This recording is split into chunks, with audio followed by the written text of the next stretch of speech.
exploring the bizarre. Your e-ticket ride into the world of the paranormal. Strap yourself in as we traverse the universe exploring the unexplained. UFOs, ghosts, lost worlds, cryptozoology, as well as other dimensions. It's time to take back the night. Now, your electrifying hosts of Exploring the Bizarre, Timothy Beckley and Tim Swartz. Hey Tim Beckley. What are all these documents on your desk? Gosh, that's quite a pile. Shh, it's secret stuff. Classified documents on all sorts of conspiracies. A large part of it is all about the UFO mystery. Okay, where did you get this from? Having this kind of material can get you in a lot of trouble. I got it from my contacts at WikiLeaks. It's part of William Cooper's vast collection of papers found in his hilltop retreat after he was gunned down by the police. Okay. I guess we should save this for tonight's show.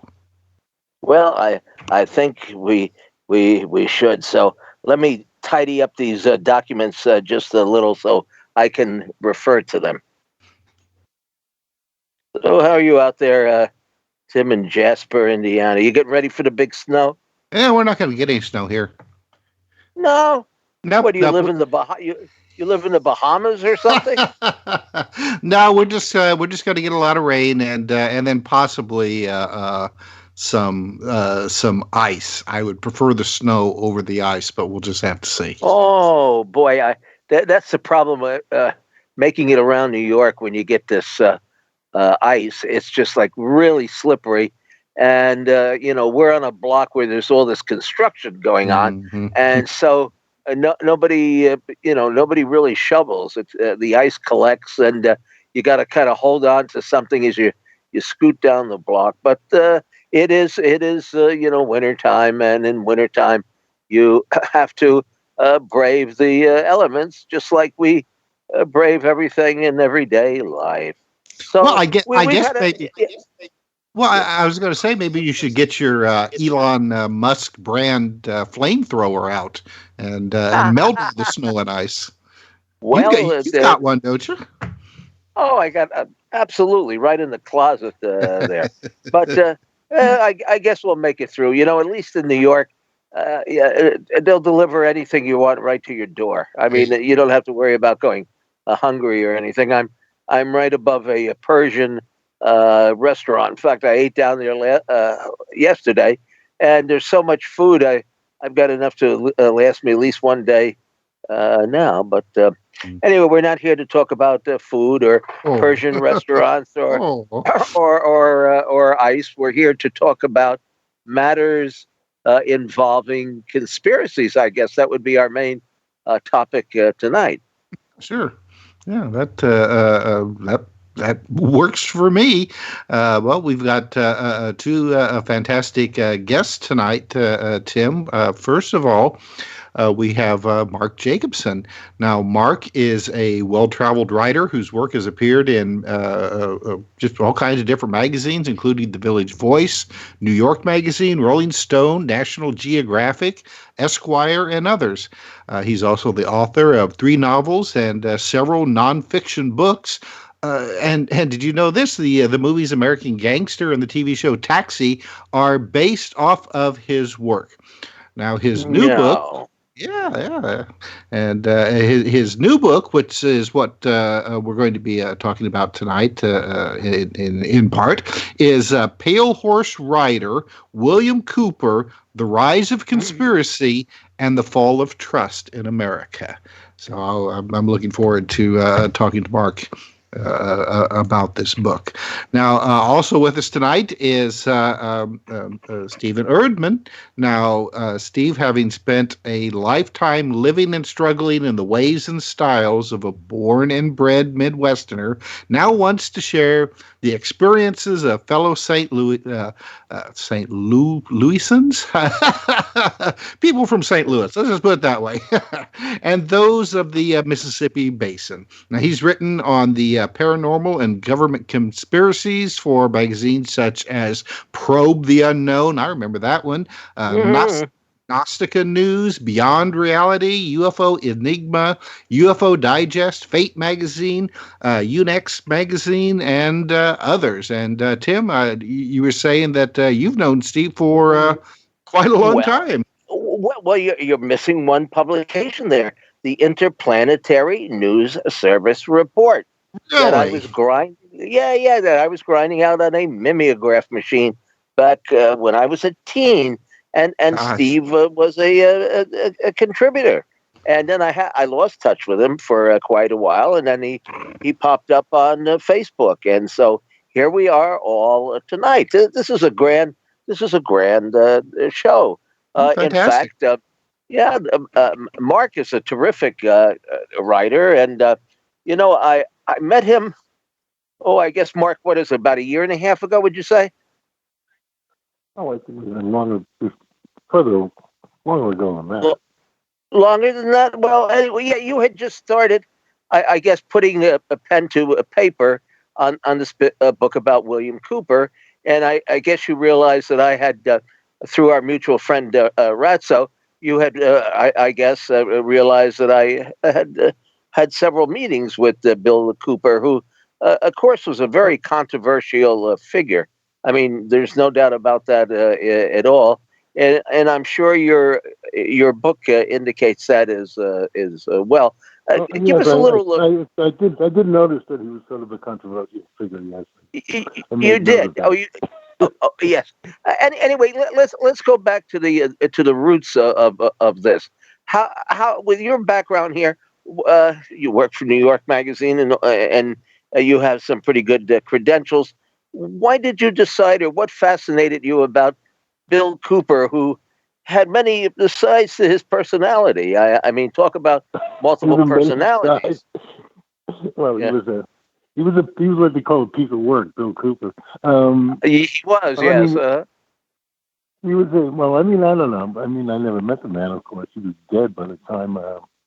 But actually, Bill Cooper was sort of like, I don't know, with my career, it seems like these things, I don't really go after the story. It like comes after me, you know? I mean, it's just like things just keep on happening. Then you kind of feel like, oh, this is something that needs to be dealt with. When I first heard of Bill Cooper, the first thing I knew about him was when, it was 1991, and I was, my friend Harold Conrad, who was a famous kind of New York City bon vivant kind of guy, used to be the press agent of the Brooklyn Dodgers, and he was Muhammad Ali's press agent. He actually was the promoter of the Muhammad Ali Sonny Liston fight in Lewiston, Maine, which was the one with. So anyway, he was dying, right? And I met his son, who was there, and he said Harold was kind of a big pot smoker, and the last words he ever said were, "Did you bring a joint?" And the last words I ever heard him say.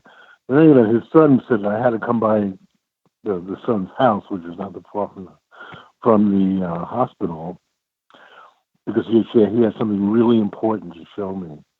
And I thought it had to do with his father, but it actually had to do with William Cooper's videotape. I mean, his 6,000th copy of the Zapruder film, which supposedly showed the driver turning around and shooting the president.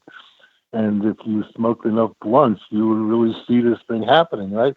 So, so that was like, and I said, well, where'd you get this stuff from? I asked the son of my friend, and he said, well, it's from William Cooper.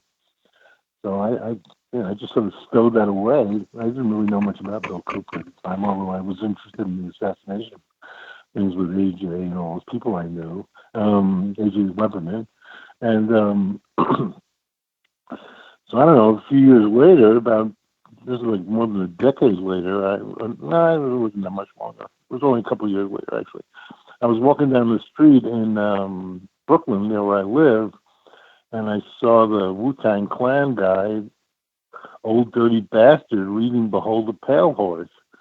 He was just sitting there on his stoop, reading Behold the Pale Horse in 1992 or something like that. And I said, well, I knew he was because I was a music critic. And I went over and said, well, hey, man, how you doing? And he just kind of looked up at me and said, and I said, what book is that? And he said, this is Behold the Pale Horse. This is the book you have to read. So then it turned out that was also by William Cooper. So at that point, he came on my radar, and I kind of monitored this all over. And then at the time when Donald Trump seemed like he was going to become the president, I thought that, it just sort of seemed like it all made sense, and I should do something about William Cooper. So that was how I made up my mind to do this book. I hope that wasn't too long-winded.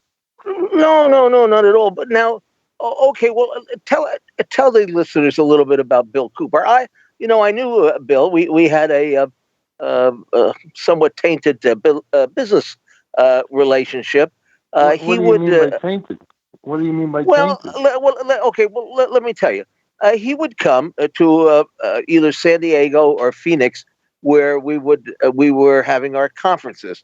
And normally the speaker gives a presentation, and the idea is to hook the audience into coming to your paid workshop. Well, Yeah. he was just rising in popularity. In fact, at that time, he was still was into his book out by then? Oh yeah, the book was out, but he was more into. He was still telling his UFO stories. That's how he started, with the UFO thing. But then I believe that he got off of that kick because he realized that there was more money and a political approach to conspiracies rather than just selling, men from Mars or something like that. So he came and he gave a talk. And he had over 100 people signed up for his workshop. Very successful. Everybody, there were several workshops, but his was the most popular. One of the more popular. Absolutely. Triple the number of people that anybody else had, I would say. And it was a hot day in Phoenix, and we had a room that I think the capacity was supposed to be, like 90 people or something, and there were over 100 people in that room. And the walls were hot. I mean, people that were like leaning up against the walls were could feel the heat coming from outside. And he went on for about 5 hours. I mean, the man once he got rolling, he would never stop. Well, that was fine with me. I made, frankly, a couple $1,000s on it, and so did he. And I paid him in a check and so forth and so on. Well, I think we did it a second time. But by the third time rolled around, he refused to do the workshop. He wouldn't show up at the conference, even though he was slated and booked, because he said I was an agent of the IRS. Well, being an agent. What proof did he have for that? Well, no, you know what? How did he get off making an assertion like that? Well, because he made so much money. I had to send him a 1099 or 9W2 or whatever form. You sent him paperwork. You sent him paperwork. You shouldn't have done paperwork. Well, I wasn't going to be responsible for his income. I mean, I got to draw the line. I draw the line somewhere. So he refused to show up, and after that. He probably didn't. He clearly didn't show up because you weren't paying him enough. I mean, this IRS thing is just a made-up thing. It was the same. He hated the IRS and he never paid his taxes. And that's true. That's true. Yeah, he lived on the top of the hill and never came down. And if you wanted him to send him money, you had to do it in the form of a postal money order. Anyway, I don't want to take away. This is your story, but so give our listeners. No. I mean, I'm interested. I'm very interested in you, Tim. And you're some. I have a lot of respect for people in the conspiracy world.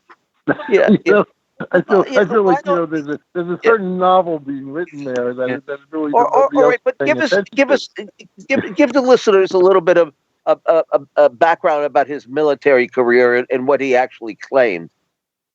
Well, I mean, the military stuff is pretty much on the nose as far as I can tell. I mean, I just went at this like a regular reporter, because that's what I am. I'm a regular journalist. I got interested in Bill Cooper because I thought he was a timely figure because of what was going on now. And also the historical stuff about him is fascinating because he existed before the internet. So, that the idea of a guy who was doing this conspiracy stuff in this kind of in this world of like when people were talking about Alex Jones and all stuff like that. And once you're before 2001, before the World Trade Center, you're like in a whole different bag, and he was, and he set a lot of these things forward, but the main thing about his military service was that is really the turning point in Bill Cooper's life, because he's from this military family. He's like everybody in his family is like in the Air Force or Navy, and they're like all officers of some type. Now he's obviously not. I mean, he's a brilliant guy in a lot of ways, but he's not officer material. Let's just say that because he's a bad drunk and all kinds of stuff like that. So he didn't. Oh, Get into officer school.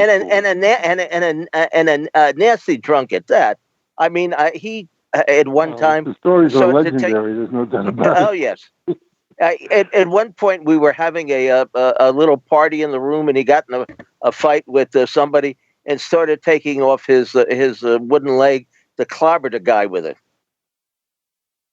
I, Why didn't you tell me this before? oh, I I could have I put didn't it in tell the you book. that. Oh, I did. I thought I Come had on, told you that. Tim. Yeah. Yeah. It was this guy Eric Beckjord who had problems of his Oh own. yeah, but that's the Bigfoot guy, the guy with the Bigfoot. Yeah, He yeah, didn't take. He yeah. didn't hit that guy with his leg. Well, he went for him. Yes, he did. Yeah, Well, they had a and then, fist, but like everybody else, you have yeah, one story, and everybody else has a different story apparently. But yeah. what I hear is that they just got in a big fist fight, and Beckford knocked Cooper down on the ground, and he says, Well, "Why I don't you was get out. up, you damn cripple?" And Oh, Cooper well, I just was didn't out. do that. I was out. I was out on an alcohol run, so I can't. I can't say for sure, but Oh, that's what I was oh, told that he the tried. truth comes out. I see. All right. Oh, okay. So he had this military career, and while in the military, he claimed that he saw documents about UFOs and aliens. Correct? Yes. Well, the thing is that like before, you got to go. I'm not going to take forever here. I'm going to do it quick. I mean, what happens with Cooper? He's desperate to get into the military. He goes in the military. He says he has seasickness, so he can't go in the Navy where he wants to go. He said he works in the Air Force. Then he gets out of the Air Force and goes in the Navy and was desperate to get to the front lines in Vietnam to prove something, and they sent him there. And it didn't go well. I mean, it was like, he comes back and he's like, completely PTSD'd out. I mean, it didn't help him, didn't do him any good, that's for sure. And so then, then they move, and, they've got this kind of shell-shocked sailor, and they move him to naval intelligence, which I don't understand the military doing that, but that's what happened. So he was there, and while he was in military intelligence, this is one of the great questions about Bill Cooper. Like, did he really see anything, or did he make the whole thing up?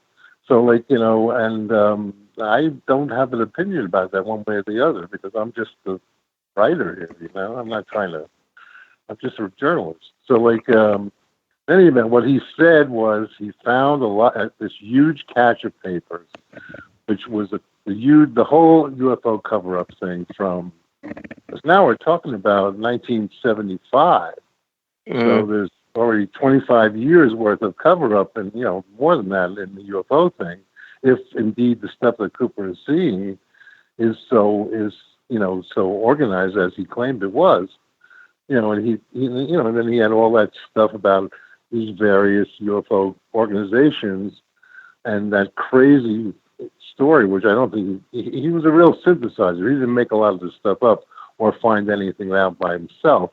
We just take all this stuff together. And one of Yes. his great finds was that meeting between the aliens and Eisenhower at Edwards Air Force in 1954, which is such a great story. I mean, it's just one of the great stories in the history of conspiracy, as far as I can see.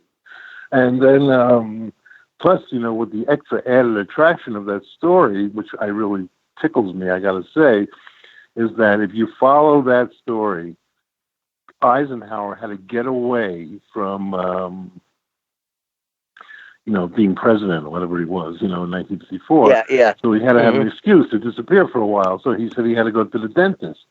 But his dentist was Timothy Leary's father. That's a true story. Timothy Leary's father was Dwight D. Eisenhower's dentist. So if you want to believe the story about the meeting with the aliens in 1954, the cover story about that has to do with Timothy Leary. The famous LSD doctor. So, well, that part is new, but the story had been around for many, many years. It got started. There was a group in California, which actually still exists, called BSRA, Borderland Sciences Research Association, and the head of the group, who I believe was Meade Lane at the time, got a letter from Gerald Light, which was a pseudonym, and he claimed that he had gone to Edwards Air Force Base, which was Murdoch in those days, and that Eisenhower had seen this craft, and there were other witnesses there with him, including, I believe, one was a Catholic cardinal, and somebody from one of the newspaper chains, Gannett, or something like that. I don't remember exactly who the witnesses were, but that story had been making the rounds for ages. Now, I sold a lot of copies of Pale Horse, but frankly, between you and I, as a publisher and a writer, I didn't think much of the book. I mean, like you say, it's a little bit of this and it's a little bit of that, and it's whatever you could throw in to make up enough, pages to sell it for $29.95 or what have you. But it was very unusual in that the book was being sold on the street by, I believe, the group that is part of Louis Farrakhan's organization. That's a vicious lie. No, it's not. No, I mean, you're talking about Behold the Pale Horse. The book Yes. is true that it's true that Behold the Pale Horse is widely read among the Nation of Islam. It's true. It is. Yes. That's a definite truth. And yes, in fact, indeed. Many men, and if people who are familiar with this material probably know who Ralph. What's that guy's name? All right, let me interrupt you here because we have to go to our bottom of the hour break. When we come back, we'll continue our conversation on exploring the bizarre. So stay tuned. Now back to exploring the bizarre with two of the most electrifying researchers in the paranormal. Your hosts, Timothy Beckley and Tim Swartz. And welcome back to Exploring the Bizarre. I'm Tim Swartz. And Tim, we're going to bring Steve Erdman into the conversation now. So, Steve, how are you doing tonight? All right. Thank you for being with us. Now, I had no idea when I set you up to be a guest on tonight's show that you and Tim Beckley have known each other as long as you have. Why don't you tell us about your early days being involved in all this? Well, I guess that goes back to the age of 15 when I had a UFO sighting, and it was what I would call an unmistakable UFO. I know I've gotten in debates with various friends about what it was, and once you have encountered, you had a UFO experience. Mine was only a sighting. I don't know. I don't have no blackouts or anything, but it was unmistakable. And that was at about the age of 15. In fact, I don't know if you remember Steve Reeves, the Muscle Man. They used to be in the movies. Oh, yeah. We had gone down to the Fox Theater uptown, and I and two other three other teenagers. One was the next doors and the neighbors. And as it was, we decided to walk and wait for the bus, at the same time. And of course, the bus came by and we let it pass us up. We kept walking and walking. We did that with 2 or 3 buses. And we found that we had walked all the way from uptown St. Louis to where I lived. And my buddies trailed off various streets, and the next door neighbor went in. And we were living in a Siamese duplex. It had a hallway, and it was well after midnight. And I walked down the gangway, and I saw the moon. We had an oak tree just on the other side of the gate. And there was this what I thought was a bright moon. And I unlatched the gate, and I started to walk to the back porch, and I was going to go into the back door. And I said, I'll take a look at the moon. It's awful bright. Well, it wasn't the moon. And I just stood there petrified for a minute. And your mind doesn't register.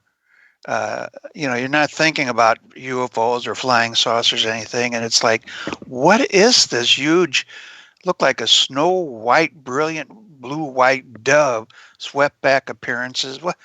What's going on here? And the object began to shimmer and shake, and all of a sudden it got into a globular shape and started spinning, and it just took off, went straight up in a matter of a second or two, and it was gone. And I sat there on the back porch saying, well, what just happened? What did I just see? And of course it's when you experience something like this, it kind of owns the night. It's like, this is very unreal. What I'm seeing isn't normal, and it kind of just possessed me. Well, that was unmistakable, what I would call a UFO.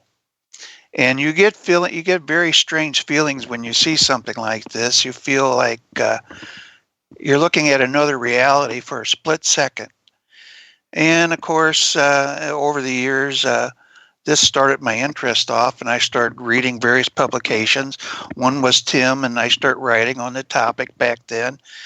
And I think I don't know exactly how old we were back there, Tim. I guess about eventually when I start writing for you and other publications, I guess about 17 years of age. I can't exactly pinpoint it anymore. But then I put my own publication out called Dissenter, Disinter, and it was about conspiracies and things and UFOs and various I guess we would call revolutionary ideas then, and that was back in the Vietnam War. And, well, let me ask you, for our listeners who maybe aren't old enough to remember pre-internet, how did you come across your information to put in your newsletters? I guess the library. And publications, like Tim's and different publications. And we swapped newsletters. And remember, Steve, we used to send out like letters and made 7 carbons of them. And if you got the bottom carbon, you'd have a hard time reading it. But and then once in a while there'd be a conference call. But basically, carbon paper was the internet of the day. Well, now, when I was younger, I used to subscribe to a couple of newspaper clipping services. Now, did you use anything like that? Yeah, there was Lou Farish had a clipping service you could purchase, and Lou was getting into all kinds. He was a very good collector of information. You remember, I think he had a file on the airship mystery around the turn of the century. Remember the airships? In 1896 or so. He had a large file on that. And I had a friend, Mr. Dave Schroth. He was into astronomy, but then he began to get interested in UFOs and collecting information. And he had purchased that from Lou Farish, the file on the airships. And of course, we had corresponded with Jerome Clark. Remember Jerome? Oh yeah, he's been on the show a couple of times. Yeah. Oh yeah. And we kind of had our own little community back then, and we kept in touch with each other. And one thing led to the other, and then through Dave and a few other people, we found that there was a lot of people interested in UFOs in St. Louis, and some of them were engineers. And one we got together with this once engineer, John Schuessler. You know John? Mm-hmm. Oh yeah. Yeah, and he became the president of. Well, it was up in my apartment in the front room. We all discussed and we wrote up a news flyer we put out, and we all decided, well, we'll become an organization here. And John was the president of the UFO Study Group of Greater St. Louis, and then one of our members, although he wasn't a founding member, was Walt Andrus. You know Walt Andrus, don't you? Yeah. Really? The founder of MUFON. Of course, John moved over to there. Our group eventually kind of, I got away from it when I was hit with a divorce. And, a divorce in America is an ugly thing with lawyers and those nasty creatures and alimony and all stuff like that. And I get back into the UFO picture again about in the 70s, and I wrote a few articles like Probe the Unknown. I think I wrote 2 articles for him. One was on the Ubatuba magnesium fragments. Oh, that's a great case. Yeah. Yeah, and I think they've actually Sturrock. I forget his first name. Sturrock kept on that case. And I think they're coming up with some new revelations. They looked into some of these fragments in the Pentagon. They're storing some, and they found, I think that Ubatuba fragment, what remained of it, they found some more interesting information. David Marler of the he's got his archives have been purchased by a university, and we had a meeting with him just recently, and he said Sturrock and his companions are going to come out with some new findings on these what they call parametals they had in storage in the Pentagon. Then he said that sometime in the middle of the year they're going to come out with some astounding information. But that gets into the nature of UFOs, what exactly UFOs are, and I don't think there's one source for the UFOs. I think there's a number of things going on. It's a multi-causal phenomena that ranges from one end of the scale to the other. I think there's black projects. I think we got UFOs of our own. The legend goes that we've gotten some of this knowledge from extraterrestrials. But where you draw the line at between the different causes, there's obviously a parapsychological aspect to it all, and because it's all contained in hidden organizations, black operations, secret groups. You don't get a good picture of it. It's too piecemeal. You don't get an idea where one end begins and the other ends. And I think back in 73, sometime around then, the study group got involved with cattle mutilation up in Ellsbury, Missouri. You remember that, Tim? Oh, yeah. In fact, we're having Chris O'Brien on, in a week or two, Tim? Next week, him and Norio Hayakawa. Yep. Oh, that's going to be a great show. Yeah, Norio's great.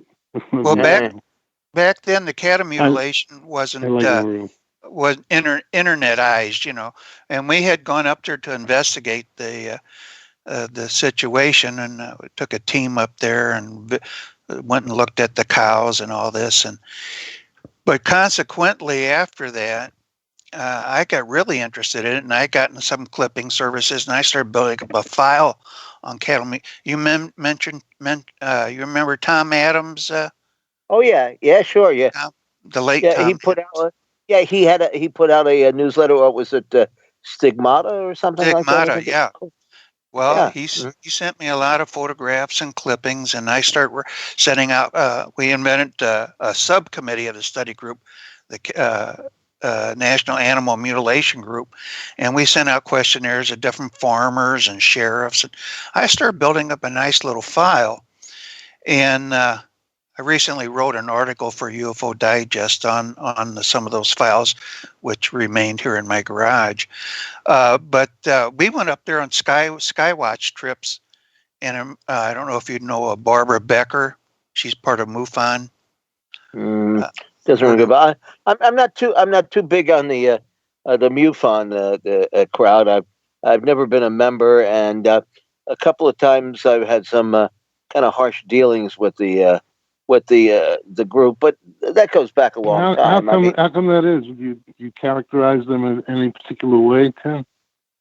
Me? Nah, not really. I know for a long time they were very what we would call nuts and bolts, spaceships and nothing paranormal. But now, Steve, wouldn't you say it's different because each of the subcommittees or local organizations seem to have the right to believe in pretty much what they want. Mm-hmm. Well, I just think people are getting more progressive in their thinking, and as parapsychology is getting more of a science. In fact, there was a book, I'm reviewing it now for different publications by Robbie Graham, and it's called Reframing UFOs, the Debate. And it's a bunch of 14 essays by different ufologists that kind of point out the faults or the some of the misthinking that people have gotten over UFOs. And the ETH theory has always been kind of a standard. Well, and since they can't prove we're being visited by extraterrestrials, it's, they don't get the concrete proof they want. They just kind of dismiss it. But these essayists kind of believe we're not asking the right questions. And if you don't ask the right questions, you won't get any good answers. The extraterrestrial theory is interesting. Here's the thing, we're kind of using very parochial thinking. First of all, you got to ask, what kind of extraterrestrial would travel light years to come here and even have that capability, and then come here just to do silly things, antics. Very silly. And not even talk to you. What's the point? And Hynek was starting to get away from that. He started out thinking, well, if he was a skeptic, and then after a while they said, well, we want to see if there's something to the spaceship theory, and we want you to look into it and help us. And after a while, and I wrote an article on this too.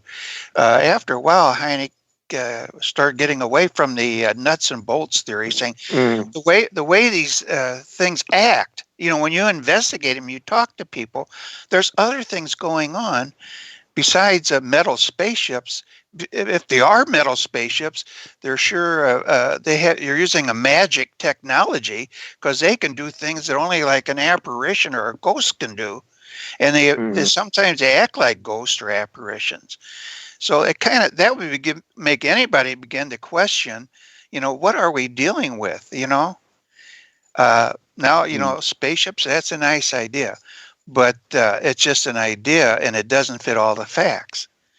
And see, now my feeling on this is, and of course, I think that I have some evidence for this, is that the U.S. government bought all these Nazi scientists and engineers over after the war as part of Project Paperclip, and as we know, the Germans were working on their own technology, and I think it was headed in a different direction than our rocketry program. So they brought these scientists over here. Weren't they working on these anti-gravity things?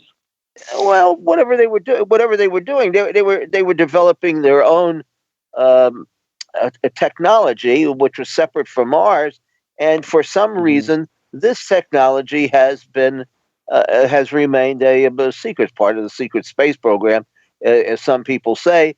And I think some of these early incidents, like Roswell, if they really happen, the government would rather have you believe that they're extraterrestrials than have to admit that they were in collusion with the Nazis. I mean, that's Well, that's the that's the that's bottom. exactly what happened, pretty much.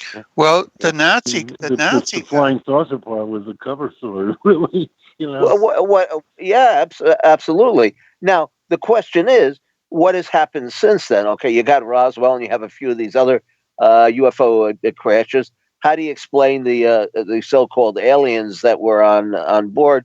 Well, I'm not sure there were aliens, but if an object crashes, it's easy to get a couple of dummies, make up a couple of dummies, and throw them in the wreckage, and people will think that they're. I mean, they do it in Hollywood all the time. I mean, these things look pretty realistic. So you throw a couple of dummies in the wreckage, and people see this the next day, and they think, well, these are little green men from Mars or something, and they're not even alive. I mean, if there was anybody on board the craft, whether they were German scientists or not, they whisked them away. Plus, a lot of the early contactees, Steve, as you probably know, they claimed that they went on board these craft. The so-called aliens, the Venusians or whatever they were, looked very Aryan in appearance, and some of them spoke in German. Yeah, you're getting into a very, very complicated area here because it's a lot more. It's a lot vaster than a lot of people. And there may be some sort of secret organization, and I don't know how far back these groups go, but the airship mystery, that apparently was some kind of invention, and there's been articles written where the inventors confess. One guy says, "Yeah, we were part of that. We were, I think it was aluminum manufacturer. Some big says, yeah, it's a part of it. We keep it under wraps. I'm a member of that group." And then there was a group in California that claimed they have I believe paintings, a catalog, and they suspect that was part of this group in California. Dennis Crenshaw has been on the program. He wrote a book based on that organization that you're talking about. I can't remember what the name of it was. Sonoma, something or another. Yeah, and they had these aircrafts, and this goes back. But everything was invented before supposedly it was invented. I mean, somebody gets the credit, but somebody does the research and puts it together, and then usually it's swiped by someone richer, more powerful, and with the right contacts, and has the know-how to register it wherever it should be registered. And maybe there's been patents of some of this stuff. You can find it in Congress. These inventors actually had patents. But here's the thing, Tim. Is it possible that these groups and organizations live beneath the surface? The term breakaway society, somewhere along the line. We know the Nazis found or at least the legend goes, a crashed UFO in the Black Forest. It was really and then there was another inspiration that the Nazis were operating under.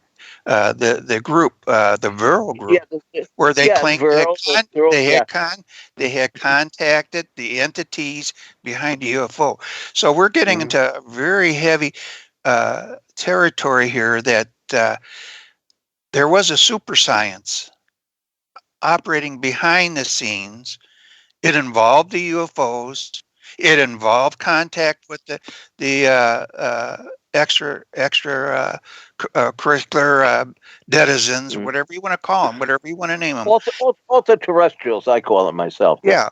And somehow or another, this super science has set them on the road to singularity. They're well advanced, far ahead of any... Steve, what do you mean by singularity? AI intelligence... Where we're in other words, but that's the point at which AI intelligence and everything comes together. Everything comes will come together. Yeah, but I've heard the word a million times, but everybody has their own definition. Yeah, and the science, like National Aeronautics and Space Administration, what they call a phony space program. And von Braun was a party of that, but they say von Braun knew a lot more than he let on. Ben Rich, Ben Rich kind of alludes to this secret society. He says, we have the technology to go to the stars. We already have that. How long have they had this? And why all this phony stuff about, we've been to the moon? We got that appears to be archaic technology. When there's a secret technology, it was passed on down through the centuries, through the Reich, and they say there's now a Fourth Reich in operation. I mean, they had all these Nazis all over the Really? globe. Oh my God! Thousands of Nazis. Not. The Third Reich never died. It just turned into a Fourth Reich. Jim Marrs talked about that. One of my favorite authors, Joseph P. Farrell, wrote on it. Oh yeah. The enemy that he called it the enemy that's everywhere and nowhere. We know about the Nazis that got the CIA off kicked and running. We know how the Nazis got into things like the Warren Commission and the Kennedy assassination. Well, one of the things about the famous files of J. Edgar Hoover, the files that he had that kept him in office all those years, because almost every single major American corporation was doing business with the Nazis because they didn't know who was going to win the war, so they were playing both sides against the middle. So, and Hoover had all that stuff. So I'm sure the aeronautics, companies were also involved, and he just kept them in his files. That's why, people would attempt to make a power move, and he would say, "Well, aren't you the guys that were doing that stuff with I.G. Farben or something like that?" So, yeah. And then they'd shut up, and that would be that. And that was part of J. Edgar Hoover's power, actually. Well, here's another sticky point. What you're saying is there's some validity to it, I think. Yeah, here's another sticky point. When we talk about Nazism, we're talking really about fascism, and the German people and Hitler weren't owners of fascism. Who put Hitler? Who put Hitler into power? Who put Hitler into power? American technology, Ford, Standard Oil, J.P. Morgan. All right, gentlemen, I'm going to have to stop you here because we are coming up to our top of the hour break. When we come back, we'll continue our conversation with Steve and Mark about UFOs and all kinds of weird conspiracies on Exploring the Bizarre. So stay tuned.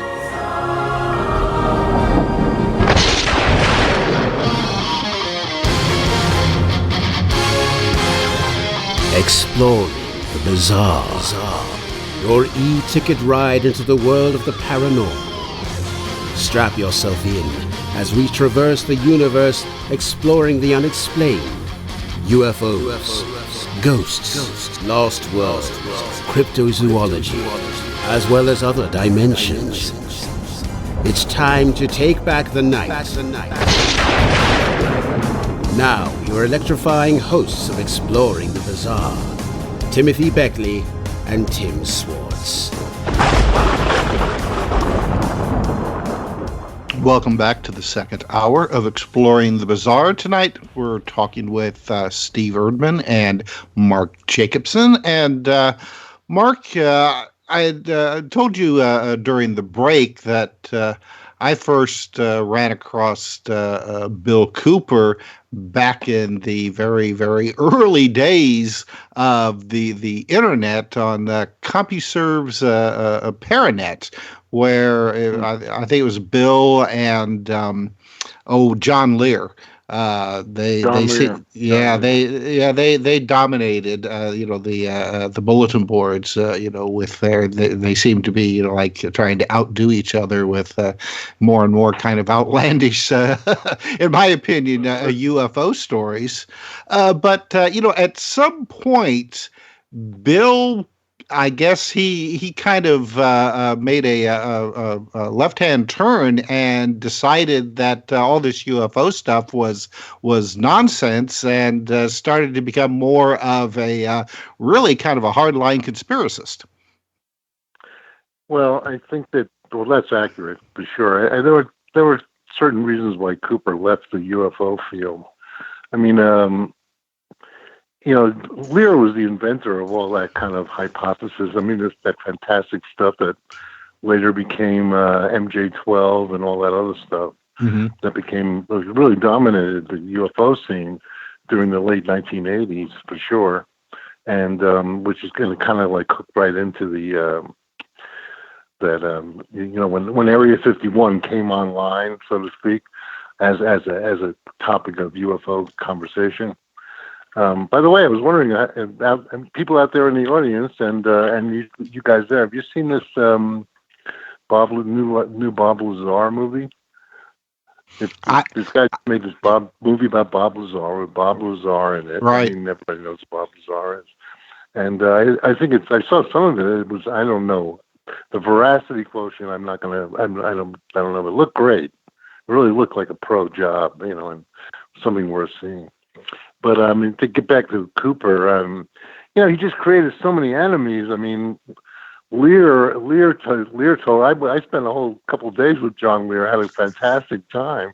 His house is just the greatest thing you ever saw. He's got everyone, because he was a really famous flyer. His father was the inventor of the Learjet, and he at one time held the world's record for flying around the world. Not solo, but he flew around the world in a Learjet, and for a long time held the record for circumnavigating the globe. So he's a kind of an interesting guy in a lot of ways. But he invented a lot of this stuff, and then Cooper came out of the woodwork, completely, really out of nowhere, and said, "I can back up everything you're saying." Originally it was 50%, and then as Lear told me, he says, "Well, when he first contacted me, he said he could back up."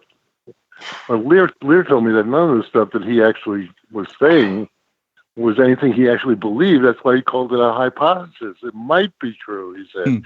And then Cooper came around and was the one that said, it's not only why it might be true, but it is true, because I saw all this stuff when I was in naval intelligence. And, that was like a big kind of movement.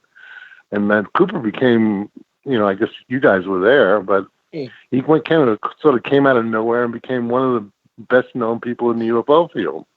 In fact, when I went to the MUFON convention, I think in 2014, Cooper became such a hated figure in the UFO field that, this is already more than 20 years later, after he was in there, when his name came up, the audience booed. He'd been dead for 15 years, Right, so, I mean, people remember how much they hated him.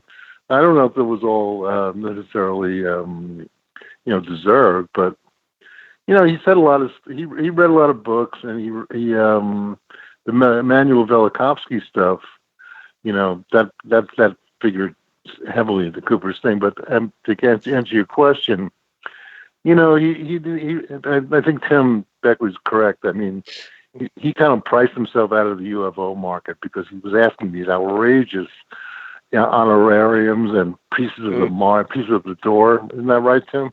I don't know too many other groups that actually would book him. He would go out and rent a hall, either by himself or one of his followers would do it.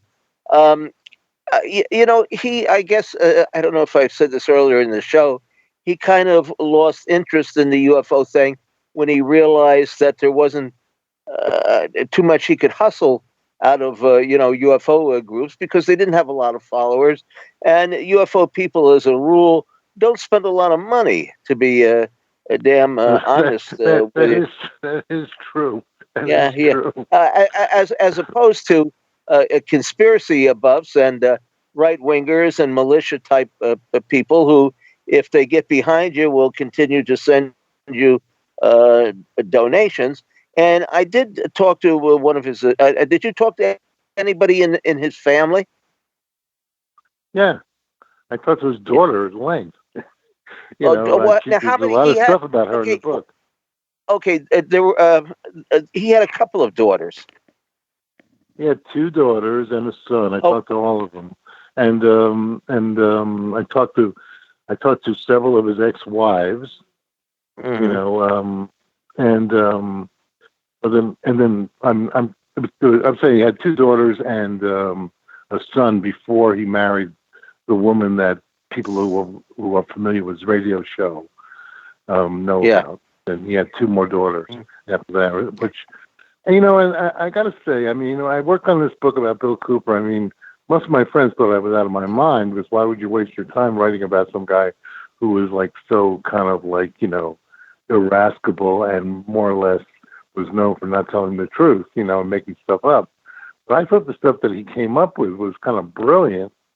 I mean, in the context of like just what Steve was talking about, of this idea that like there's a lot of stuff out there that you just don't know the answer to, and maybe at one time, like things like the Bible or whatever religion you belong to, explained a lot of that kind of stuff to your satisfaction. And then when you get into the modern world and they have things like the atom bomb and stuff like that, I don't believe that religion really covers that anymore, because there's just too much modern stuff around. So you have to come up with some new ways to think, like, because nobody wants to admit they don't know what's going on. That people want to think that they know what's going on, because it gives them a kind of certain kind of certainty and stuff like that. But so Cooper kind of tapped into that, and even though he was totally like a P.T. Barnum of dread kind of person, Yeah. I think in a lot of ways he was very honest. But didn't he make some accurate? He did make some accurate predictions, though. Well, I was just going to ask that. Yes. Did he not say some? Well, he made several accurate predictions, and I'm not, I like Bill Cooper. I wouldn't have written about him if I didn't think that he was like at least like pretty. I think he's a great American, not necessarily like George Washington or something like that, but somebody who really embodies the American spirit in a lot of ways. Yeah. He, a lot of the stuff that he said came true for a lot of people, but not necessarily for everybody. But he did his most famous thing, of course, is the so-called predicting the 9/11 thing. 9/11, right? That's the big thing, because he said that something horrible was going to happen in this country, and it was going to be blamed on Osama bin Laden. And this was back in June of 2001, and lo and behold, 2 months later, that's what happened, more or less. So, right. He definitely had a prophetic side to him, but predicting things and being a prophet are two different things, Well, he had a spiritual side too. I just saw a YouTube video he made about Christianity, how most of popular Christianity was fake and nothing to do. But he had apparently had a spiritual side. I agree, definitely. He was, but I think he was a believer. He didn't know what he wanted to believe in, but he was believing. He was a believer. He must have hit somebody's nail on the head because they shot him. Well, that's a long story, and you're going to have to read the book to find out about it. But, he got shot, and he got shot by a police organization, but it's very complicated about how that came to be. Well, supposedly he had pulled a gun on a neighbor or something, right? And the neighbor went to the police and complained about it? Yeah, well, I mean, the short form story is that Cooper was living on top of this hill. I've been up there many, many times during the time when I was reporting on the book. And at that time, now it's fairly well populated, but at that time when Cooper was living there in the late 1990s, this is after he decided that he was going to stay up there, and he wasn't, that's why his wife left, because she wasn't going to stay in the house for the rest of the resistance. He wanted to stay up there and wait for them to come and get him. And, he had this pretty not very big time warrant out for his arrest for his tax and income tax evasion thing. Which, I don't know, whatever he's right or wrong about paying his income tax, that's not what I'm thinking about. But, so he, what exactly did you want to know? He was up there, and he was under the impression that he owned the whole hill, which was not actually the case. And there were a lot of people who used to go up there, and it was like a lover's lane. That's where the people from the town would go up and they smooch, and Cooper would come out there and chase them away. So, And then one day, this guy who was turned out to be the only person that Bill Cooper shouldn't have screwed around with in this town was this one guy named Scott Hamlin, who was the town doctor, but didn't really know about Bill Cooper living up there because he'd been away doing his residency. So he came back, and he took his family up to the hill to watch the lightning storms up there. And Cooper got in a car, and I don't know if he was drinking or what, but he followed I'm sure he was was. all the way back Probably down. was. Yeah. Well, I don't know. I wasn't there. But Yeah. so he followed this guy, tailgated him back to his house, and then got out and told him, "No, don't you ever come on my land again." And this guy's, he turned out to be, if you know anything about the Mormons, the Hamlins are a really big deal in the Mormon Church. In fact, this guy Scott Hamlin is currently the head of the Mormon stake in that whole part of Arizona. I mean, he's a very powerful guy, and he wasn't the kind of guy that really wanted to be. I mean, Egar, Arizona, is pretty much a Mormon town, and you just don't push around the big shots around the way Cooper was doing. So Cooper gets down and he puts a 45 in this guy's face and says, "Don't ever come up on my land again." And the guy said, "Well, gee, yeah." And Cooper got back in his truck and left. And so nobody really wanted this guy. He filed a complaint with the local police because who really wants to have a guy waving a gun around with your wife and children there?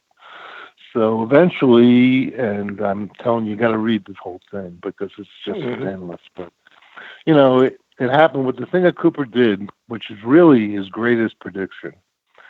The greatest thing he ever did, predicting wise, is that he kept telling his radio audience, the people who listen to the hour at a time, that they were going to come out there to his house where he lived on top of this hill with nobody else around at midnight, and they were going to shoot him dead on his front doorstep.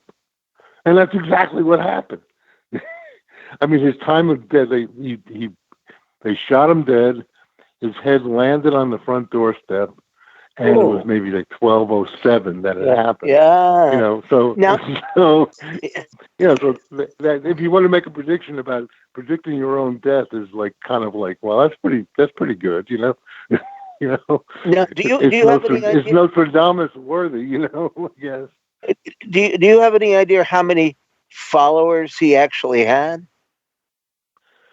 Well, he would always brag that he had 10 million listeners to the shortwave radio show, which is just impossible. Yeah.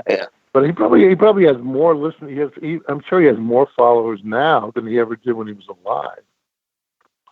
I mean, he's incredibly popular, and what keeps him popular is, I don't know if your listening audience really knows much about this, because that book, the Behold the Pale Horse book, became the most popular book in the New York State prison system.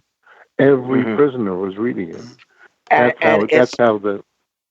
It's put out by a small publisher in Sedona. Mm-hmm. Actually, she moved to Flagstaff. But yeah, that's true. That's true. You are right about that. Yeah. I mean, I'm sure she's had a few other. I interviewed that lady. I mean, she a lot of books. Yeah. And I'm sure none of them has even come anywhere close to that. No matter, I mean, I used to order that book wholesale by the carton, and that's a pretty heavy carton because that book is 600 pages or something like that. Well, the book is still number one. The book was published in 1991. It's still the number one bestseller on Amazon of occult information.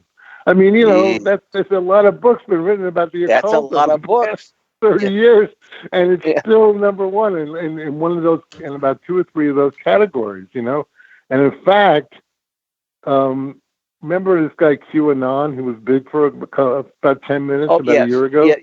Yes. So QAnon went on his show, right, or whatever he was doing. With all those weird info drops he was doing, I don't know.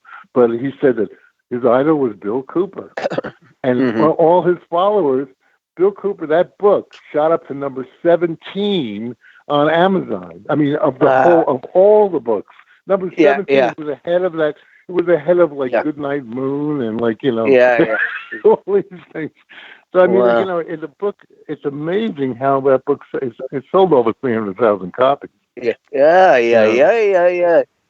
Well, now, so what happened, and the what people has who been the buy it reaction? are Yeah. What has been the well, reaction people. to your book? Yeah, go ahead. Yeah. What has It's been been the pretty good. reaction to your book? Yeah. Well, I mean, I got a lot of nice reviews. I was featured in the New York Times. There were excerpts in Rolling Stone, stuff like that. The book is selling fair, but I just think Uh-huh. that the people that want to read this book, that I realized, which I never would have guessed, because a lot of these things about conspiracy, you never really can guess who's interested in it. Yeah. I mean, the people that are interested in it are hip hop followers, and people that as I was saying, when the book got popular in the prisons, Yeah. all those rapper guys read it. And everybody from Tupac Shakur, all the way that guy was, and the Wu-Tang Clan, huge Bill Cooper fans. I mean, sang about him all the time. And that's how he got more and more popular long after his death. Well, why? So, Why? but Why? Why the popularity there? because what it is like Cooper articulated. I mean, I don't want to go too deep dish on you, man, Yeah. but I mean what Cooper articulated, because he was so paranoid, for lack of a better term. I don't like to call people paranoid because it seems to take in a lot of territory. But he was so suspicious of his surroundings and everything like that, that if I would beg to say that if you're an African American who's incarcerated in a New York State prison, you'd probably be a pretty paranoid guy to begin with. And so people were thinking that, well, if a white guy wrote this book, and plus a white guy from the Navy wrote it, well, it must be true, right? And then they began reading it, and a lot of that stuff in there, it really makes it, that whole essay called Silent Weapons and Quiet Wars is really, just read it, it really is sort of prophetic. Well, just the way it's that like things I are say, handled. he was pretty much of a prophet. I think what you're describing there is could be compared to the Johnny Cash syndrome. What do you mean by that? Well, Cash's music was very popular with prisoners too, because I think he was speaking to an inner yearning that these prisoners had against the establishment, and you're definitely right about that. Definitely right. Yeah. Yeah, I think you're right. I mean, it was this kind of feeling that, like, they're out to get you, and they got you, kind of. And Johnny Cash is another one. I mean, he's the Man in Black, Mm-hmm. Well, for the original Man in Black. He's the original Man in Black. But so like, well, when you ask me about the book, I mean, it's done fair, but I think when the paperback comes out, I expect it to do a lot better, because the people that want to read this book don't want to spend $27 on a book. They just don't want to do it. I mean, so for $12, they might like it a lot better, But is it out there? Is it out there on? Is it out there on Kindle? Yeah, it's on Kindle. All that regular stuff. It was published by Random House. It's published by Random House, so all the usual stuff. But I don't know. It's just I find him to be a fascinating guy, because he's so. I mean, the thing about the Vietnam War with him is he goes for the front lines in the Vietnam War. He grows up like John Wayne's his favorite guy, and he believes everything about the military and the goodness of America. And then when he gets to the front lines in the Vietnam War, he begins to see, like, whoa, man, this is really not okay. They're not really running this thing particularly well. And they're, all of my friends are getting killed. For what? So like, and then he came back and he began to put that into every, UFO stuff. Somebody was out to get you. Maybe it was going to be the aliens. Then it was going to be these liberal politicians or whatever it was. There was always somebody who was out to get you, which, more or less, I can't see the problem with that kind of thinking. I mean, in this society, you'd be crazy if you weren't a little paranoid. Yeah, all you have to do is look at the news, or just look around you. It's it permeates just about everything that's going on right now. Oh yeah, I mean, it's just you get the feeling that like when things are, when people, the first thing people can think about is like, to see the differences between. I mean, as opposed to like the samenesses, and that's kind of a sick society. It's not, it's heading in the wrong direction. So I don't know what's happening, but Cooper was very prophetic about that. He was really kind of like a forerunner of that kind of Didn't he also mentality speak that was about? later exploited. Didn't he also speak about the CIA and the drug? Oh yeah. That was a big thing for him. I mean, he had all that stuff, the idea of it before that the stuff in the Gary Webb stuff ever came out. Mm-hmm. And not that Gary Webb did the actual work to prove it. So he was a real journalist. I mean, Cooper had the concept of that early on, and he talked about it actually at the MUFON convention, which is like, when you go back to UFOs, it's like a classic. The 1989 MUFON convention was the most uproarious kind of convention in the history of MUFON because it was held in Las Vegas. Isn't that where they had actual two shows going on? They had the sanctioned MUFON conference, and that Lear and these guys had rented a suite. Tim, I'm gonna have to stop you here because we are at our bottom of the hour break. So hold on to your question. You can ask it when we come back on Exploring the Bizarre. So stay tuned.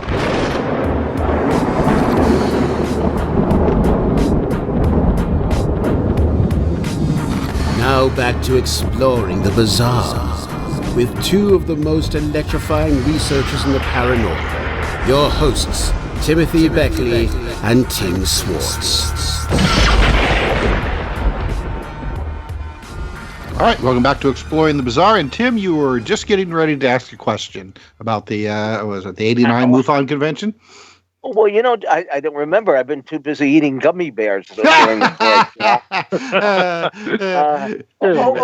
You gotta lay off those gummy bears. I swear. No, let's see. There was the sanctioned convention at one hotel, and then the Renegades, which were John Lear, Bill Cooper, and I think one other person whose name I can't recall.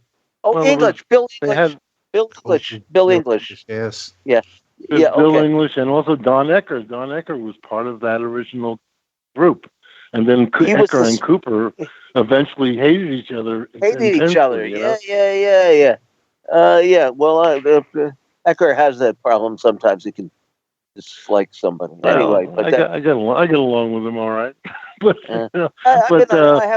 what happened was Cooper and Lear was the state coordinator because he lives in Las Vegas, and then he said he was going to have his people on, like Cooper and those guys, with this kind of stuff that was already people like the people of Stanton Friedmans of the world were really kind of like, they didn't like this kind of thing because it was just obviously a whole different topic in a lot of ways, and because the political stuff that Cooper was advancing that, and Matt, which he actually made a meaningful, for better or worse, thing which stays in ufology, but by connecting it so intensely with political stuff and cover-ups and stuff like that, that was a lot of it has to do with him, just because he was so forceful about it.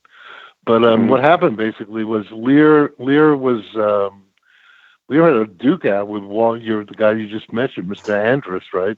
Who didn't want those kind of stuff. He didn't want any of that political stuff. Yeah, he certainly didn't want anything what he thought was anti-Americanism, And so Lear said, "Well, screw you. We'll go down. It was the hotel. The convention was being held at the Aladdin."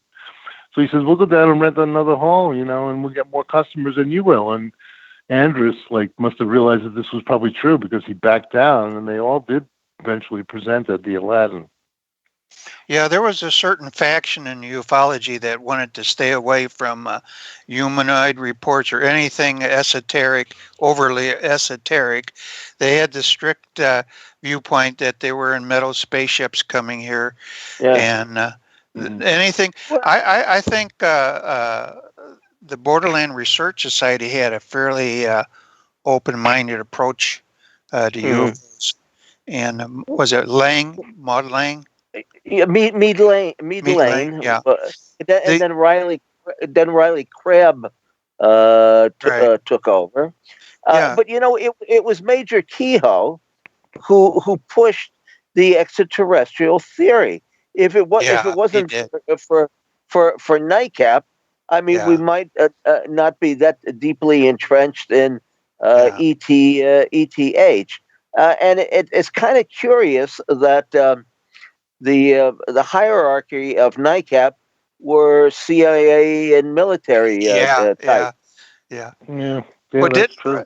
didn't Project Sign also come out with a report that said they were extraterrestrial?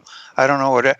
Well, I think in the beginning there was a kind of a split in the Air Force among those who thought it was a hoax or hallucination. Now, do you know who the actual first director of NICAP was before Kehoe? This Ellen will No. shock you. Ellen Ketter? No, no, it was T. Townsend Brown. Oh, that's right. Yeah, you're right. Yeah, and He was there's a something. contactee, wasn't he? Or Well, not he was the one that did. He was working on a propulsion a oh, that's system. right. Remember? Yeah. He had electromagnetic forces or something along that line. Electrogravitics, as he called Yeah. it. Yeah.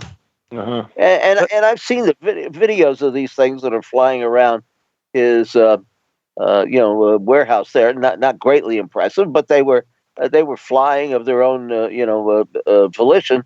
But he was the original director until for some reason he was ousted. There was Major Kehoe, and then he had a secretary there. I believe her name was Rose, because I was in touch with her long after the organization folded. Although there still is a skeleton organization that calls themselves NICAP, but you can find them on the internet, but they'll never answer an email. Oh well, that tells you something right there. Yeah. That's true. But Tim, don't you think that the composition, the oddities of some of these organizations, doesn't it kind of make you question what really was going on? Well, outside of NICAP, I don't think any of these organizations really had any great clout. I mean, you had APRO, which of course was down there in Tucson, and they had about 15 or 1,600 members. In fact, Steve, our interplanetary news service had as many members as APRO had. We weren't as well organized, and we didn't have people to translate, the foreign reports or anything. But I mean, NICAP was the leader. At one point, they had a membership of about 7,000 or 8,000 paid people, and then there was Dr. Hynek's group was never very large, except when Close Encounters of the Third Kind came out, and most of their members were very young. You know how they got the bulk of their members from the movie? They made a deal with some ice cream company for frozen pops, like fudgicles or orange bars or whatever you call it, and it had like a wraparound with the Center for UFO Studies information on it, and that's where they got a lot of their members from. And they put out a good. Jerry Clark, of course, edited the newsletter. He did a good a job of it. Now, the show on TV, I don't know if you saw it on the History Channel, is abominable. I mean, it's got. I saw it advertised heavily. It looked like it was going to be bad. Well, it's okay. I understand it's supposed to be a drama and it's not supposed to be a documentary, but they went far afield. I mean, they could have taken the stuff that really happened and made a drama out of it, like In Search of or Unsolved Mysteries. That was one of the better ones. They got Dr. Hynek in the first episode trying to prove that a sighting was not a balloon, that it was an actual UFO, and he goes up with this Air Force guy in a plane and chases a balloon or a UFO or something, and the plane almost crashes. He never went up in a plane to chase a UFO. They That's just picked that insane. up from the Thomas Mantell thing. Yeah, and they got I it. don't. They just Uh, They and got then it. last night they're out in search of the Flatwoods monster, and there's a crowd circling the home, I guess, of the witnesses. I don't know whether to burn the house down or hang the witnesses or God knows what. And the military guy shows up with a shotgun and hits somebody with the butt of the rifle. I don't. It's just like this. Just not only. I mean, you could have taken the story and made a good drama out of it. They screwed it up. That's Yeah. and I was so looking forward to that. And I'm not the type of person. I'm not a purist. I mean, I make movies, myself, or I have in the past. Mr. Creepo, look me up. But if you got something like this, you don't need to fudge yeah. the storyline. It's crazy and all by itself. Yeah, it's going to have its share of critics. There's no doubt about that. Uh, Well, Has anybody? Do you, people do you will know watch Mark? anything about that, though. Excuse me. Mark, has anybody tried to do a movie or anything about Cooper that you know of? I've gotten a few inquiries. Somebody wanted to do a scripted podcast, and then there've been a couple of people that have been interested in doing a movie. But I judge these things. I was a grain of sand. I said, well, I'm happy to sell you give you an option. Just send a check. And then Well, I then think sort of the communication breaks yeah. down at that point. Well, I think the last time I got offered an option, it was for $300, and it was a fairly, I forget who, but it was a fairly major player, and I just said nah. Oh yeah, they just. I mean, it's not worth it at a certain Yeah. point because like they tie Yeah. the thing up for 6 They months or tie a it up, year, for a and year they at think least, right? Yeah, they're so great because they're from the movies that you're going to jump at any yeah, stupid thing that yeah, they yeah. offer you, but Mhm. it's not the case. Anyhow, I'm actually thinking that I'm going to do a whole bunch of new stuff to try to publicize the book when the paperback comes out. I'm going to have a few ideas, which I'm going to do. I mean, actually, we did this thing, which was great because I of one couldn't of the make it up things in the three. book. I couldn't make it up 3 flights of Yeah, Tim, stairs. you got halfway there. Why didn't you come? Well, Well, oh man, like now I to tell haven't. you what I'm I'm getting. talking about. Yeah, yeah, Tell them over time what I'm talking about because in the book because yeah. William Cooper, the real guy, was so big in the rap world that there was a rapper that took the name William Cooper, and he raps and to this day. He raps under the name William Cooper, and he's made several records that have sold pretty Uh-huh. well, and he's a very good rapper.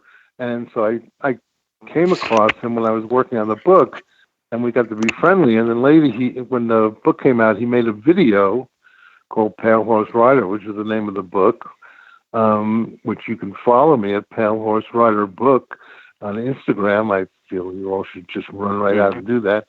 And so he made a video. We did this video together, and we showed it. And then they performed it live. It was great. It was really a lot of fun. Yeah. So, I mean, there's a lot As of many things. There's a times, lot of things that you can do as with the many times, story. as many times as I have been in that bar, KGB's, I never knew there was a third floor. Well, it was actually a fourth floor too. But we're Well, we used talking. to do We're talking about. Yeah, readings there all the time. I mean, I know the yeah, past few years. yeah. Well, we used to hang out there till God knows how what hour of the day and night. But Great bar, very, great bar. yeah, great bar. I mean, where the heck you gonna find Stalin and Lenin on the wall? I mean, yeah, is it true that it was a hangout for Well, Soviet what spies? happened was it was that building used to be Ukrainian Party, Communist Party home. So when Dennis, Ah, the guy who owns the building, got a yeah. hold of the building, he went in the basement and he found all these communist flags and stuff like that. So he thought, well, these he just put them up on the wall. Not that he has any he's not interested in that kind Yeah. of political position at all. No, of course it You know, would be these and it days. became Yeah, an yeah, I instant got bar. you. It was Yeah. a theme bar, you know. So Uh, and they still yeah, have the poetry readings. It's one of the yeah, all few the time. bars, like artisan bars or whatever you would call that. That caters to the. There used to be a bunch in New York. I mean, there was I think the Oh, Lions Den, and I don't know. There were quite a few. The Writers Club and stuff like that, and they just dwindled over the years. I well, mean, they just disappeared. the internet put the final nail in that coffin, I think. Well, But on a lot of different things, including the publishing industry to a Hmm. large extent. I mean, I'm oh going yeah, through a brouhaha now with Amazon, where it's just atrocious what they've done. They've combined two of their companies together, and the sales have dissipated and disappeared. I mean, I make my living and I hire people and am responsible for paying them. And all of a sudden, Amazon decides to let's go in this direction with this and lose the counting of everybody's sales figures and stuff. Yeah, the well, wild world of corporatism. That's one of my bugaboos. Well, well, you know, you that's know, when they talk about the government. The government's doing that. The government, people should be spending a little more time looking at the corporations who are really running the show. You know, so you know. Those Yeah. guys, I mean, I don't know. I mean, Amazon, that guy Bezos is the richest guy in the country now. world or He's something, isn't he? literally I the richest guess, yeah, guy in the country, right? So, yeah. what is that about? Also, Well, they although kind of entwine themselves in their life. he's getting a divorce, and he has to pay his wife half of the money, apparently. Oh, there's the real industry. There's the divorce industry. I tell you, can you Yeah. imagine the money that flows through the hands of those lawyers? Uh, Uh, it's a shame, and it becomes so a part of our life we don't question it. It's like, oh yeah, well, well, we'll do it. We'll do another show on that. I would yeah. think. But you know what I wanted to ask you? You had mentioned very briefly about how you were collecting material on animal mutilations, and you seem to have some connections there. What have you come to a conclusion as to what is going on with No, the mutes? I wrote an article for UFO Digest, and it's also on my WordPress 507. All I could do Uh, was offer about 5 alternative possibilities. It's like everything else. It blends together. You don't know what part goes there and what part goes there. Uh, you know, uh, it's possible that it's. I don't know. I hear you go into your paranoia. It could be part of this breakaway civilization.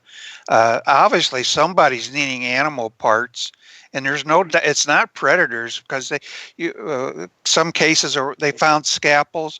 One time, a yeah. cow's head's been cut off. Ooh. It's not predators. Uh, Uh, but I wanted maybe just to do a quick uh, segue.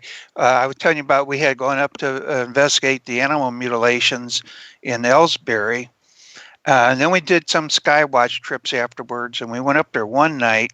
This might have been my second big UFO sighting.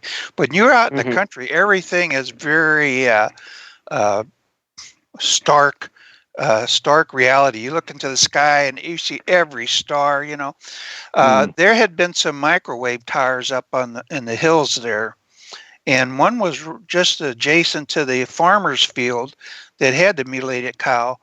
And we had taken a van up there, Barbara and her boyfriend, and a video camera and some cameras, and we were camped up on the hill there, and we were looking around, and where's the North Star? Oh, it's over here. It's that bright light that's to the north. And, it stood there in the north for a long time, and we assumed it was a North Star. Then we saw these, I saw them first. I said, what are these little red lights coming over? And they revolved around the microwave tower. I said, is this usual or unusual? What do you call this? So then they just that seemed to disappear, those lights. And then about an hour later, I said, "Hey guys, the North Star, it's moving." And here's this light. If it's an approaching headlight or light from an aircraft, over an hour's time, it would vary. It get bigger, smaller, something, do something. This same brightness start moving towards the river. Foley, Missouri is near the river, and we could watch it go through the tree line and say, "Here, that light's moving. Looks like it's going to circle around and come towards us," and it did. And here it's coming up towards the hill where we're stationed, and it seemed to stop about 80 degrees above us, coast or turn, and then head back for St. Louis. And it just looked like an airplane. It had cabin lights, but we couldn't see any wings. And I've heard a very faint whistling sound, like a jet sound, very low. And it just headed back over towards the river, towards St. Louis. I said, what we're going to call that, a UFO or what? And so they filled out some sighting forms, all three of us. And recently, Barbara had put the episode on the internet, and I found it by accident looking for things that happened at Bellsbury. And I looked at her notes she had on that website, and it pretty much described what we saw that evening. She didn't see the red light circle the tower. She said she's seen them come up over the horizon. It could just be a matter of not looking. But the description of that plane or whatever it was pretty well jibed. And I think was awful unusual for an airplane to act that way. If it was a helicopter, I don't think we wouldn't have seen cabin lights like that along the side of the fuselage. Were you involved at all in the Piedmont UFO flap? Yeah. I even wrote an article for Probe the Unknown about Piedmont. Send us a copy of that, because we might reprint it. I mean, certainly the rights have reverted back to you. Yeah, it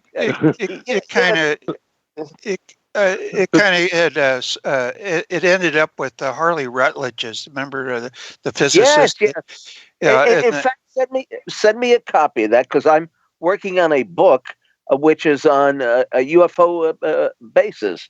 And that certainly would be one of them. I'd like to include that in the book. Of course, it goes back to the article. No, I don't care where it goes back to. That was the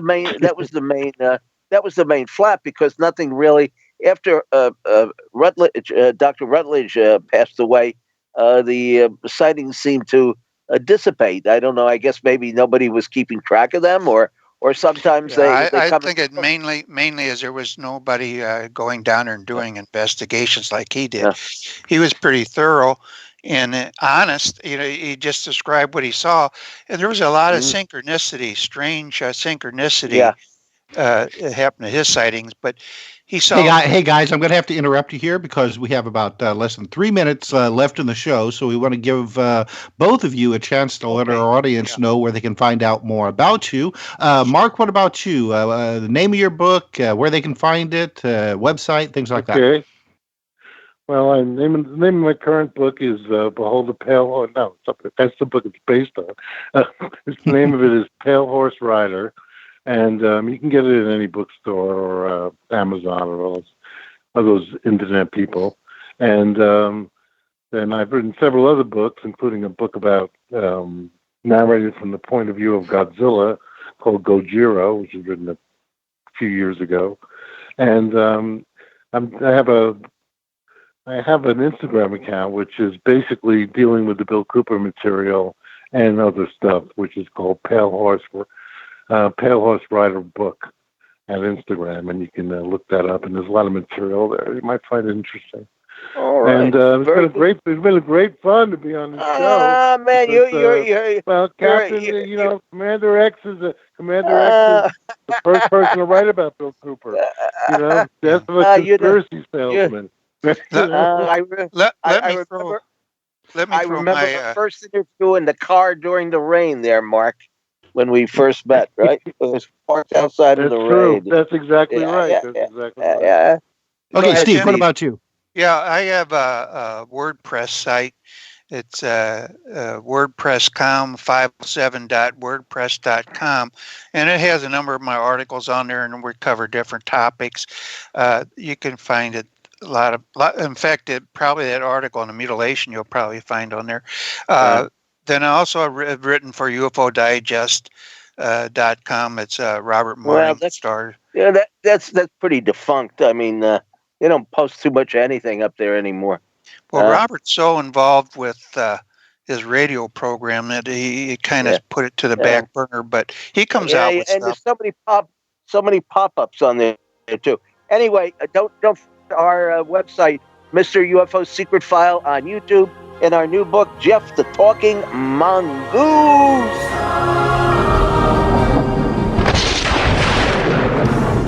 You've been listening to Exploring the Bizarre with hosts Timothy Beckley and Tim Swartz. They're taking back the night by jetting non-stop across the cosmos in search of the truly bizarre and totally unexplained, with you as their co-pilot.